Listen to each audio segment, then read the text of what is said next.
আজিৰ তাৰিখত নিৰ্বাচনৰ সময়ত তেওঁলোকে হিচাপ লওক যে কিমান ৰাস্তা হ'ল, কিমান ঘৰৰ ভিতৰত খোৱা পানী পাইছে, হস্পিটেলৰ ভিতৰত কি অৱস্থা, স্কুলৰ ভিতৰত কেনেকুৱা অৱস্থা, এইবোৰ চব হিচাপ লওক। ইমান যে প্ৰতিশ্ৰুতিয়ে বিজেপিয়ে যোৱা বিটিআৰ নিৰ্বাচন সময়ত দিছিল সেইবোৰ ক'ত গ'ল? তো মানুহবোৰ এইখিনি কথা বুজি পাইছে আৰু মানুহবোৰ দেখিছে যে আজিৰ তাৰিখত বিজেপি দলৰ বিফলতা বিৰুদ্ধে UPPL আৰু BPF এই দুয়োটাই দল নিমাত মানে সৰেণ্ডাৰ হৈ গৈছে, একো কথাই ক'ব পৰা নাই। তো বাস্তৱ বিকল্প হিচাপে আজিৰ তাৰিখত কংগ্ৰেছ দল ওলাই আহিছে। তথাপিও আৰু অলপ কষ্ট কৰিব লাগিব মই ভাবোঁ।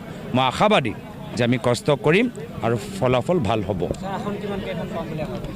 আজিৰ তাৰিখত আৰু কষ্ট কৰিব লাগিব মই ভাবিছোঁ, কিন্তু আজিৰ তাৰিখত মই কৈছোঁ যে যিদৰে আমাৰ প্ৰস্তুতি চলিছে, সভাৰ ভিতৰত মানুহবোৰ আহিছে, দলৰ কৰ্মীখিনি কাম কৰিছে, সংগঠন য'ত আগতে আমাৰ সংগঠন অলপ দুৰ্বল আছিল আজি সংগঠন মজবুত হৈছে। আজি আমাৰ প্ৰাৰ্থীসকল চাওক, প্ৰতিটো সমষ্টিত আটাইতকৈ উপযুক্ত ভাল প্ৰাৰ্থী আমি দিছোঁ। 3গৰাকী মহিলা প্ৰাৰ্থী আমি দিবলৈ সক্ষম হৈছোঁ। শিক্ষিত যুৱকসকল বয়োজ্যেষ্ঠসকলক আমি দিছোঁ। তো সেইকাৰণে ভাল লাগিছে, বহুত নতুন চেহেৰা, বড়ো চেহেৰা মহিলাসকল ওলাই আহিছে। সেইটোৱে ভাল ইংগিত আৰু ইয়াৰ প্ৰভাৱ আপোনালোকে অহা বছৰ বিধানসভা নিৰ্বাচনতো দেখা পাব। অৰুণোদয় আঁচনি বিজেপি দলৰ ব্লেকমেইল কৰা আটাইতকৈ ডাঙৰ অস্ত্ৰ। অৰুণোদয় আঁচনি দুখীয়া মহিলাখিনিক পাব লাগে, কিন্তু এই বিজেপি দল য'ত গৰু চোৰ, বুট চোৰ, মাটি চোৰ, আঁচনি চোৰ সোমাই আছে, য'ত কয়লা, বালি, পাথৰ চিণ্ডিকেট কৰা মানুহবোৰ সোমাই আছে, এই গোটেই চিণ্ডিকেট আৰু গোটেই চোৰসকলৰ চৰ্দাৰ হৈছে হিমন্ত বিশ্ব শৰ্মা ডাঙৰীয়া, যিজনে অৰুণোদয় আঁচনি উপযুক্ত মহিলাগৰাকীক দিয়াতকৈ ব্লেকমেইল কৰিবলৈ আৰম্ভ কৰিছে। কি যদি বিজেপিক সমৰ্থন কৰে তেতিয়া আঁচনি সুবিধা পাব, আৰু যদি সমৰ্থন নকৰে তেতিয়া আঁচনি সুবিধা নাপায়। আৰু মহিলাসকলেও গম পাই গৈছে যে 1250 টকা পালে ঘৰৰ ভিতৰত খোৱা পানী নাহে, জেজেমৰ পাইপৰ ভিতৰত খোৱা পানী নাহে। 1250 টকা পালে চিভিল হস্পিটেলৰ ভিতৰত ডক্টৰ নাথাকে। 1250 টকা পালে চৰকাৰী স্কুলবোৰ আকৌ খোলা নাযায়। 1250 টকা পালে এই গাঁৱৰ ভিতৰত যে মদৰ দোকান খুলিবলৈ আৰম্ভ কৰিছে হিমন্ত বিশ্ব শৰ্মা ডাঙৰীয়াই, সেই মদৰ দোকান বন্ধ নহয়। 1250 টকা ল'লে আমাৰ বৃদ্ধসকলৰ যে তেওঁলোকৰ দৰৱ আমি কিনিবলৈ সক্ষম নহ'ম।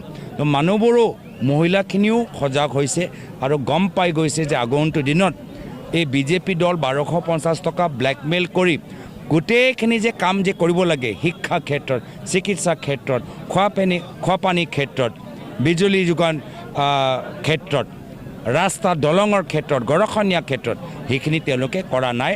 এতিয়া মানুহ আৰু ভয় নকৰে, এই ব্লেকমেইলৰ জালত আৰু ভৰি নিদিয়ে।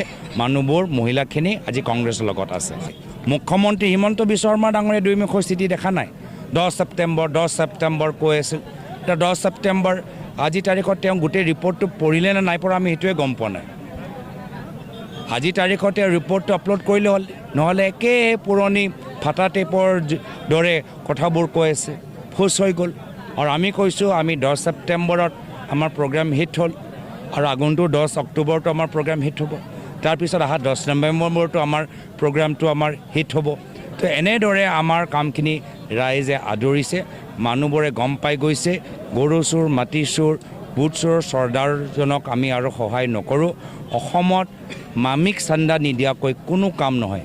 গুৱাহাটীৰ ভিতৰত মেকডনাল্ডছ খুলিলে বা ফ্লাইঅভাৰ বনাওঁতে বা কিবা এটা কনষ্ট্ৰাকশ্যন কৰোঁতে অসমৰ ভিতৰত মামিক চান্দা নিদিয়াকৈ কোনো কাম নহয়।